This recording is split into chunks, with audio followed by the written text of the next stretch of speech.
এই জীবনটাকে যদি সুন্দর করতে হয়, আখিরাতকে যদি সুন্দর করতে হয়, জান্নাতের অধিকারী যদি হতে হয়, আমাদেরকে কোরআন থেকে প্রেসক্রিপশন নিতে হবে।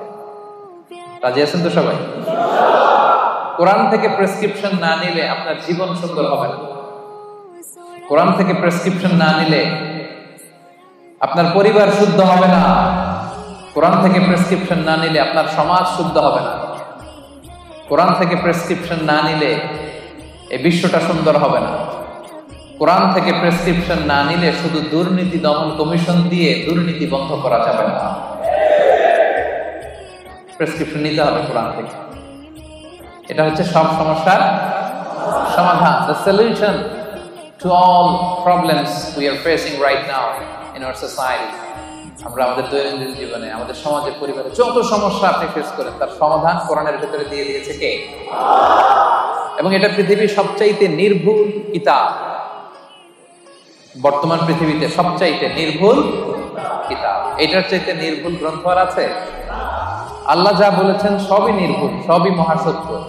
কিন্তু কোরআন পাঠানোর আগে যে কিতাবগুলো আল্লাহ তাআলা তাওরাত, জাবুর, ইনজিল পাঠিয়েছিলেন, ওগুলো চেঞ্জ হয়ে গেছে। এগুলো বিভিন্ন রাজা বাদশারা, বিভিন্ন পাদ্রীরা তাদের প্রয়োজনে বিভিন্ন আয়াতে, বিভিন্ন সূরার ভিতরে কি করে ফেলছে? চেঞ্জ করে ফেলছে। চেঞ্জ হয় নাই শুধু কোরআনে। আলহামদুলিল্লাহ পড়বেন না? তাহলে the most original and authentic book in the world, এটা আমাদের হাতে আছে।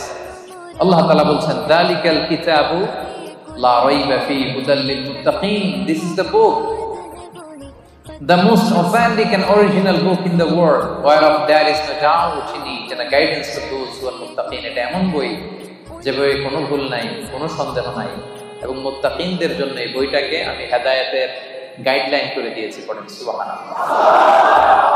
তো এই কোরআন পেয়ে আমরা খুশি না বেজার? No excuse will be granted that day. প্রিয় ভাইরা, সেদিনটা বড্ড ভয়ঙ্কর। সেদিন বন্ধু বন্ধুকে চিনবে না, মা ছেলেকে চিনবে না, স্বামী স্ত্রীকে চিনবে না, পীর সাহেব মুরিদকে চিনবে না, দলের নেতা কর্মীকে চিনবে না। ঠিক কিনা? দিনটা বড্ড ভয়ঙ্কর। আপনার প্রশ্নের জবাব আপনাকেই করতে হবে। তো সেদিন কোনো এক্সকিউজ আল্লাহ শুনবে না। শুধু বিশ্বাসী বলে হাত তুলে রাখলেই সেদিন মাফ পাওয়া যাবে। কিয়ামতের দিন আল্লাহ, আমি ঈমানদার, যাও জান্নাতে যাও, এরকম খবর আছে? শুধু বিশ্বাসী বললে সেদিন মুক্তি মিলবে না, নাজাত মিলবে না। আপনার কিছু কোয়ালিটিস থাকতে হবে, অ্যাট্রিবিউটস থাকতে হবে। এই কোয়ালিটিগুলো যদি থাকে তবেই নাজাত মিলবে। এই 9টা কোয়ালিটি যাদের মধ্যে থাকবে, আল্লাহ তাআলা বলেন, ওয়াবাশশিরিল মুমিনিন, ওই সমস্ত বিশ্বাসীদেরকে নবী হে আপনি জান্নাতের সুসংবাদ দিয়েছেন। 9টা গুণের কথা আজকে আমরা শুনব। এবং সবচেয়ে গুরুত্বপূর্ণ কথা হচ্ছে, আমি কিন্তু জিজ্ঞেস করবো আবার মাঝে মাঝে, ফাঁকে ফাঁকে আমি জিজ্ঞেস করবো যে আপনারা বুঝতে পারলেন কিনা। তাহলে কয়টা গুণের কথা আল্লাহ তাআলা বলেছেন?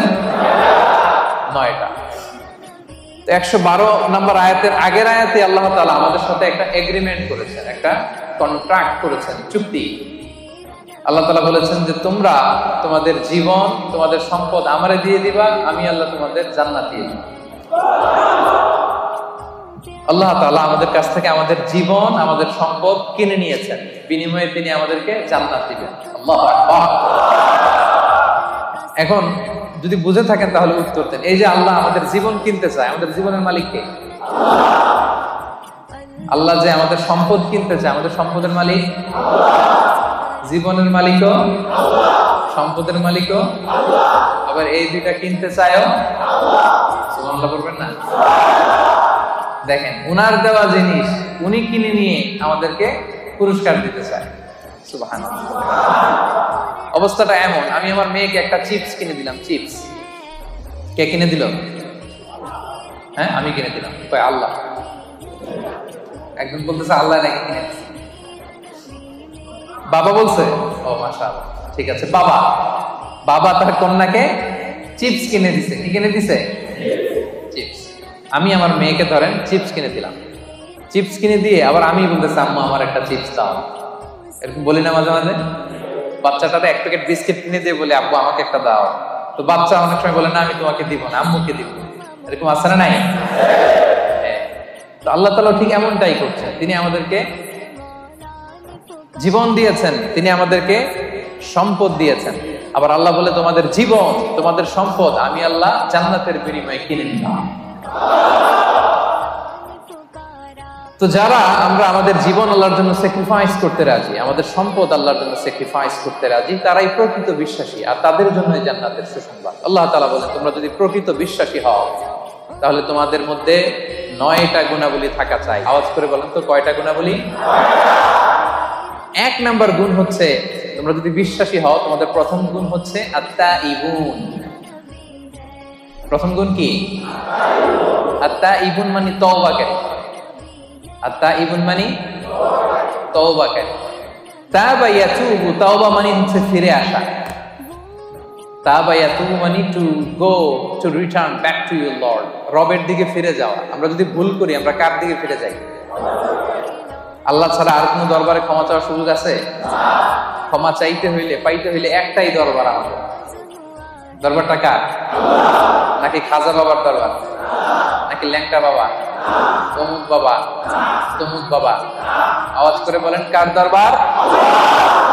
এজন্য রব্বুল আলামিন বলেন ইয়া আইয়ুহাল্লাযীনা আমানু তুবু ইলাল্লাহি তাওবাতান নাসুহা। ওহে বিশ্বাসীরা, ভুল করেছো, অন্যায় করেছো, অপরাধ করেছো, নিরাশ হবা না, হতাশ হবা না, আল্লাহর কাছে তওবা করো, খালিস তওবা। সুবহানাল্লাহ বলেন।